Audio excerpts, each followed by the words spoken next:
গত ৫ আগস্ট গণ-অভ্যুত্থানের মুখে ক্ষমতা ছেড়ে ভারতে পালিয়ে যান আওয়ামী লীগ সভাপতি ও সাবেক প্রধানমন্ত্রী শেখ হাসিনা। পতন ঘটে প্রায় ১.৫ দশকের আওয়ামী শাসনের।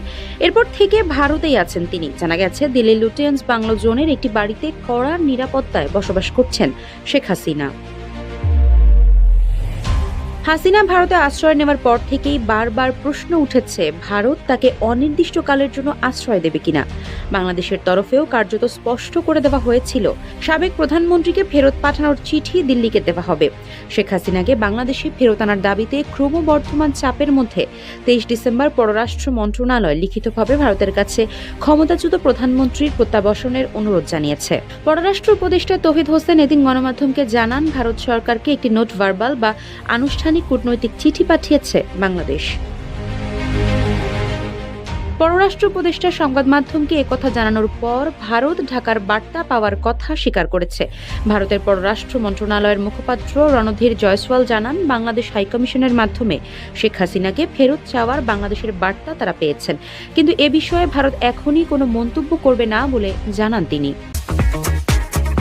পররাষ্ট্র মন্ত্রণালয়ের বক্তব্য, এ বিষয়ে এখনো কোনো সিদ্ধান্ত নেওয়া হয়নি। পরবর্তী পদক্ষেপ কি হবে তা নিয়ে সর্বস্তরে আলোচনা চলছে। যদিও পররাষ্ট্র মন্ত্রণালয়ের তরফে এ বিষয়ে কোনো মন্তব্য করা হয়নি।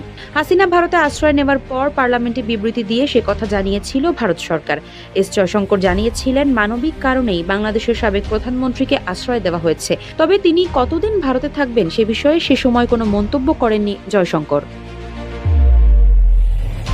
এর আগে সোমবার পররাষ্ট্র মন্ত্রণালয়ে সাংবাদিকদের মুখোমুখি হয়ে অন্তর্বর্তী সরকারের পররাষ্ট্র উপদেষ্টা তৌহিদ হোসেন জানিয়েছিলেন, শেখ হাসিনাকে বিচারের মুখোমুখি করতে তাকে ফিরিয়ে আনা হবে। এজন্য তারা ভারতীয় সরকারের কাছে নোট ভার্বাল পাঠিয়েছেন।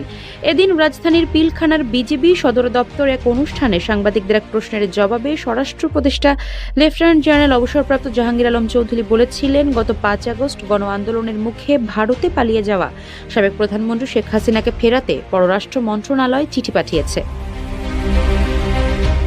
কোন উপায়ে শেখ হাসিনাকে ফেরত পাঠানো হবে তা জানতে চাইলে তিনি বলেন, ভারতের সঙ্গে বন্দি বিনিময় চুক্তি রয়েছে, ওই চুক্তি অনুযায়ী হবে।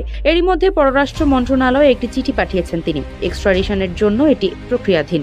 শেখ হাসিনাকে দেশে ফেরানোর কথা কয়েকদিন ধরেই সরকারের পক্ষ থেকে বলা হচ্ছিল। অন্তর্বর্তী সরকারের প্রধান উপদেষ্টা ডক্টর মোহাম্মদ ইউনূস কিছুদিন আগেই হাসিনাকে ফিরিয়ে এনে বিচারের মুখোমুখি করার প্রত্যয় ব্যক্ত করেছিলেন।